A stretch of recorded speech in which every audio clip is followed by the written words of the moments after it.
नमस्कार शिक्षार्थियों। पिछले जो हमारा लेक्चर था उसमें हमने सूत्रों के बनाने की प्रक्रिया, इसके अलावा स्पिनिंग अर्थात कताई प्रक्रिया को समझा था। आज हम सूत्रों का वर्गीकरण समझेंगे और समझेंगे इनके प्रकारों को। तो सूत्रों का वर्गीकरण अलग अलग आधारों पर किया जाता है। सबसे पहला है भागों की संख्याओं के आधार पर। तो भागों की संख्याओं के आधार पर सबसे पहले होते हैं सादे सूत्र, सिंपल यार्न, जिनमें एकल, प्लाई और कॉर्ड तीन टाइप्स होते हैं सादे सूत्र के। एकल में क्या होता है? एकल सूत्र प्रथम घुमाव प्रक्रिया का उत्पाद होता है जो कि कताई मशीन द्वारा बनाया जाता है। प्लाई सूत्र द्वितीय घुमाव प्रक्रिया में बनाया जाता है जिसमें दो या दो से अधिक एकल सूत्रों को मिलाया जाता है और फिर मशीन से इनमें घुमाव दिया जाता है, जिसको ट्विस्टर कहते हैं, ट्विस्ट दिया जाता है। प्लाई सूत्र, इसके अलावा कॉर्ड सूत्र है। कॉर्ड सूत्र तीसरी बार घुमाव, ये एक के बाद एक, मतलब स्टेप बाय स्टेप आगे बढ़ते जाते हैं और सूत्रों की जो वो हैं वो चेंज होती जाती हैं। तो कॉर्ड सूत्र तीसरी बार घुमाव प्रक्रिया का परिणाम होते हैं, जिसमें अब प्लाई सूत्रों को आपस में घुमाव देकर बनाया जाता है। उनको आपस में टाइट जो ट्विस्ट देके उनको आपस में बांध दिया जाता है, ऐसा कह सकते हैं। तो पहनने वाले वस्त्रों के लिए जो ये कॉर्ड सूत्र है इसका प्रयोग कम होता है, थोड़ा हार्ड होता है, तो इसका प्रयोग जो है कम किया जाता है। पिक्चर में देख सकते हैं आप, जो पहला वाला है वो एकल सूत्र है, दूसरा देखिए प्लाई सूत्र है, तीसरा जो पिक्चर है वो कॉर्ड सूत्र का है। दो प्लाई सूत्र से मिलकर बना है कॉर्ड सूत्र, दो एकल सूत्र से मिलकर बना है प्लाई, और एकल सिंगल सूत्र है जो प्रथम घुमाव द्वारा बनता है। सेकंड है नॉवेल्टी सूत्र। नॉवेल्टी सूत्र को निम्न प्रकार से परिभाषित किया जा सकता है। ये ऐसे सूत्र होते हैं जो नियमित अंतरों में अनियमित होते हैं। ठीक है, समझ में आ रहा है कि नियमित अंतरों पे अनियमितताएं हैं, लेकिन वो भी एक रेगुलर डिस्टेंस पे हैं। किसी भी नॉवेल्टी सूत्र में तीन भाग होते हैं, एक होता है कोर, दूसरा होता है फैंसी, तीसरा होता है बाइंडर। केंद्रीय भाग, फैंसी भाग और बांधने वाला। नॉवेल्टी सूत्र की अगर विशेषताओं की बात करें, ये काफ़ी इंपॉर्टेंट पार्ट है। नॉवेल्टी सूत्र के बारे में काफ़ी क्वेश्चंस आते हैं, इसलिए इसको एक बार ठीक से इनकी विशेषताएं भी पढ़ लीजिए। नॉवेल्टी सूत्र सामान्यतः प्लाई सूत्र होते हैं, लेकिन इन्हें वस्त्र की सुंदरता को बढ़ाने के लिए प्रयोग किया जाता है। प्लाई सूत्र आपको याद ही होगा, जो पहले घुमाव द्वारा बनते हैं उन्हें प्लाई सूत्र कहते हैं। तो ये दूसरे घुमाव द्वारा जो बनते हैं उन्हें प्लाई सूत्र कहते हैं। अब नॉवेल्टी सूत्र का प्रयोग सामान्यतः भराव वाली दिशा में किया जाता है, अर्थात जो आपका ताना बनता है उसमें इनका यूज़ नहीं किया जाता। जो बाने की, जो भराव कहते हैं ना, बाना वाला, तो उस डायरेक्शन में इनका यूज़ किया जाता है।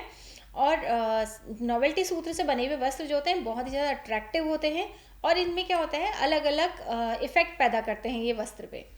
और ढीले भारी नॉवेल्टी सूत्र से क्या होता है, जो उससे बनने वाला जो वस्त्र होता है वो सिल्वर प्रतिरोध, मतलब वो सिकुड़ता नहीं है और बहुत सॉफ्ट होता है।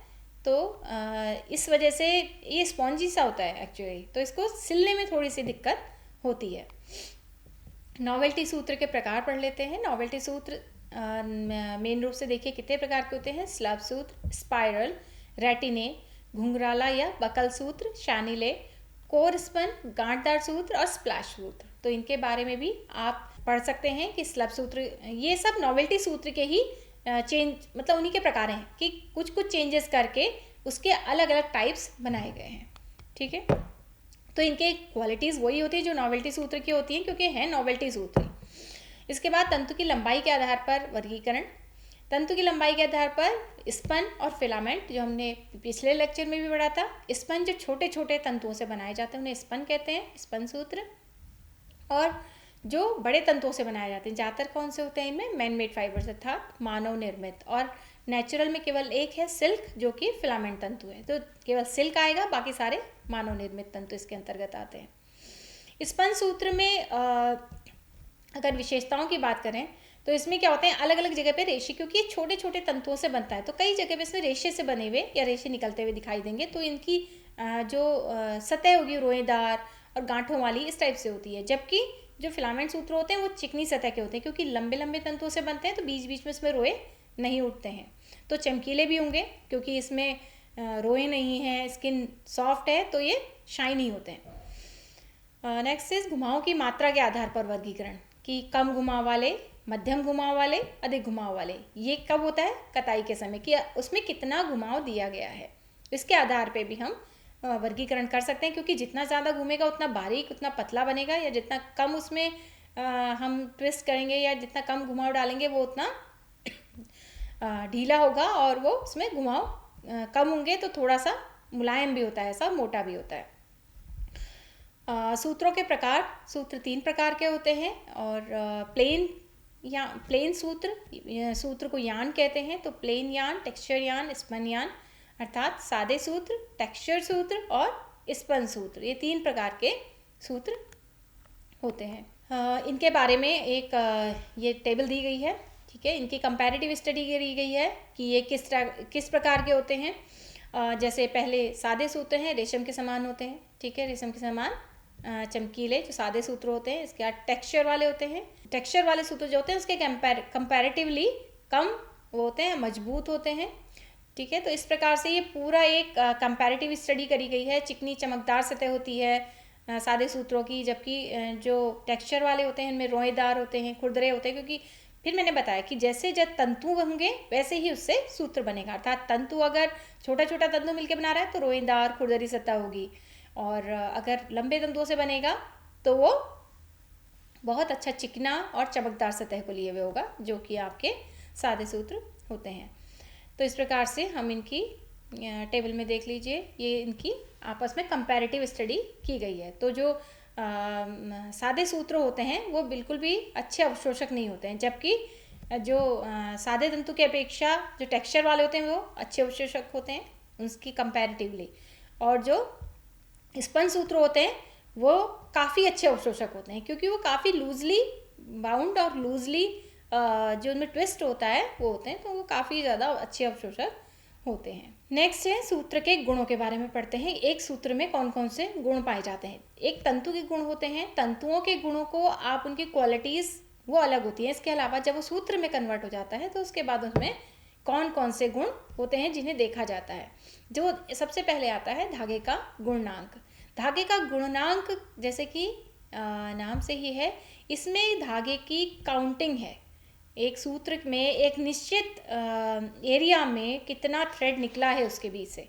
तो इसके कुछ मेथड्स हैं, जैसे अप्रत्यक्ष प्रणाली या निश्चित वजन प्रणाली है, निश्चित वजन पद्धति।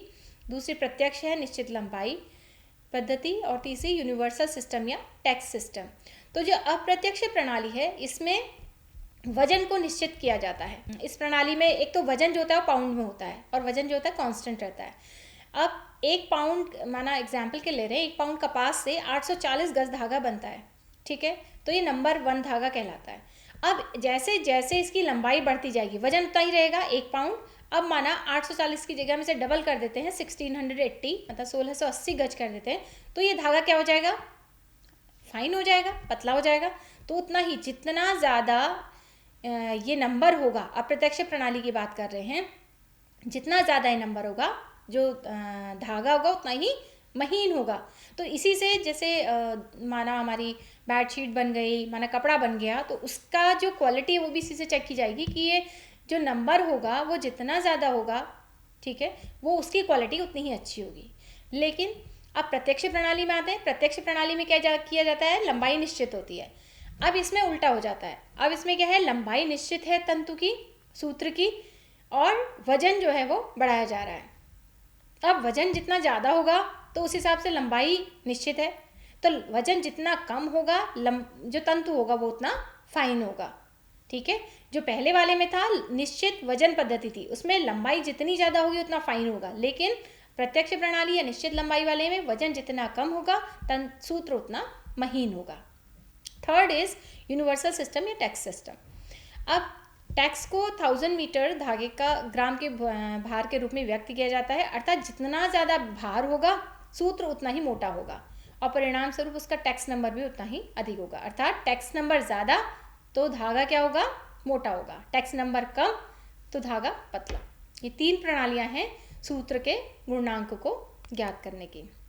सेकंड जो क्वालिटी है वो है धागे का घुमाव, कि धागे में 2 प्रकार का घुमाव होता है। जब आप कभी, ये तो सूक्ष्मदर्शी से दिखता है कि किस तरीके से उसमें ट्विस्टिंग की गई है। एक होता है Z, एक होती है S। तो 2 प्रकार की ट्विस्टिंग होती है। इसके आधार पे भी हम सूत्र को अलग अलग कर सकते हैं। बात करते हैं सूत्र की आणविक संरचना। एक छोटा सा पार्ट है इस इकाई का, सूत्र की आणविक संरचना। सूत्र जो तंतु है, वस्त्र तंतु कोई भी, वो बहुत सारे अणुओं से मिलकर बने होते हैं, जिन्हें क्या कहते हैं, मैक्रोमोलिक्यूल्स कहा जाता है। एक माइक्रोमोलिक्यूल्स लगभग 2 से 20 अणुओं से मिलकर बना होता है, और छोटे अणुओं को क्या कहते हैं, इन अणुओं को क्या कहते हैं, मोनोमर कहते हैं। और जो इनको आपस में बांधने की प्रक्रिया है, मतलब इनको जोड़ने की जो प्रक्रिया है उसको पॉलीमराइजेशन कहते हैं, अर्थात पॉलीमर बन जाना। मोनोमर आपस में जुड़ के पॉलीमर बनाते हैं और इस प्रक्रिया को कहते हैं पॉलीमराइजेशन कहते हैं। अब लंबी श्रृंखला वाले जो मैक्रोमॉलिक्यूल्स होते हैं जो कि मोनोमर से बनते हैं, अभी जैसे मैंने बताया उनको पॉलीमर कहते हैं। तो पॉलीमर जितने मोनोमर के जुड़ने से बनता है उस संख्या को डिग्री ऑफ पॉलीमराइजेशन डीपी कहते हैं। एक पॉलीमर, बात समझ में आ रही है आपको, जैसे दो मोनोमर हैं, दो मोनोमर ने जुड़ के पॉलीमर बनाया, या दो या तीन मोनोमर कितने भी जुड़ के पॉलीमर बना, और इसको, इस प्रक्रिया को क्या कहा, पॉलीमराइजेशन। और जितनी मोनोमर जुड़ने से बनेगा, जितने एक पॉलीमर जितने मोनोमर के जुड़ने से बनता है उस संख्या को, जैसे 2, 3, 4, 5 कुछ भी संख्या हो सकती है, तो इसको क्या कहते हैं, डिग्री ऑफ पॉलीमराइजेशन अर्थात डीपी कहते हैं। प्राकृतिक तंतुओं में डिग्री ऑफ पॉलीमराइजेशन होता है वो हमारे कंट्रोल में नहीं होता है, क्योंकि जो तंतु पेड़ से या पत्ती से या फूलों से मिल रहा है तो जो उनकी क्वालिटीज़ होंगी वो ऑटोमेटिकली तंतु में आ जाएंगी। लेकिन जो मानव निर्मित तंतु होगा उसमें वो हमारे हाथ में होता है कि हम उसे किस तरीके से बनाना चाहते हैं, वो सब हम निश्चित कर सकते हैं। पॉलीमर्स के प्रकार 3 प्रकार के होते हैं, homopolymer, copolymer and graft polymer. Homopolymer, जब कोई पॉलीमर एक ही प्रकार के मोनोमर से मिलकर बनता है। एग्जाम्पल इसका नायलॉन 6 है, नायलॉन 11, पॉलीएथाइलिन, पॉलीविनाइल क्लोराइड आदि, ये सब क्या है आपके होमोपॉलीमर। अब कोपॉलीमर क्या होता है, जब 2 या 2 से अधिक अलग अलग मोनोमर पॉलीमराइजेशन होते हैं, मतलब दो मोनोमर हैं लेकिन दोनों अलग अलग प्रकार के हैं, तो इसको क्या कहते हैं, कोपॉलीमर बनना। जब ये बनते हैं पॉलीमर, इन पॉलीमर्स को कहते हैं कोपॉलीमर। और इसका एग्जाम्पल है जैसे नायलॉन 6 और पॉलिएस्टर, ये दोनों क्या हैं, कोपॉलीमर हैं। ग्राफ्ट पॉलीमर तब बनते हैं जब मोनोमर को पॉलीमर की लंबी श्रृंखला से जोड़ा जाता है। इसमें क्या किया जाता है, ग्राफ्टिंग द्वारा तंतु में अनुपस्थित गुणों को उसमें समाहित किया जाता है। जबकि कोपॉलीमर में क्या होता है, माना कोई एक मोनोमर ऐसा है जिसका कोई अच्छा क्वालिटी नहीं है, तो दूसरे मोनोमर के आने से वो गुण नियंत्रित हो जाता है या कंट्रोल में आ जाता है। जबकि ग्राफ्ट पॉलीमर में क्या किया जाता है, अलग से क्वालिटीज़ इंसर्ट की जाती है, तो उससे मजबूती बढ़ाई जा सकती है, रंग प्रतिरोधक क्षमता, कुछ भी, मतलब सिकुड़न रोधक बनाया जा सकता है, तो कोई भी क्वालिटी उसमें इंसर्ट की जा सकती है ग्राफ्ट पॉलीमर में। ये आपके पॉलीमर के प्रकार हो गए। तो इस इकाई में इतना ही था, आगे हम मिलेंगे इसके एडवांस इकाइयों में। धन्यवाद।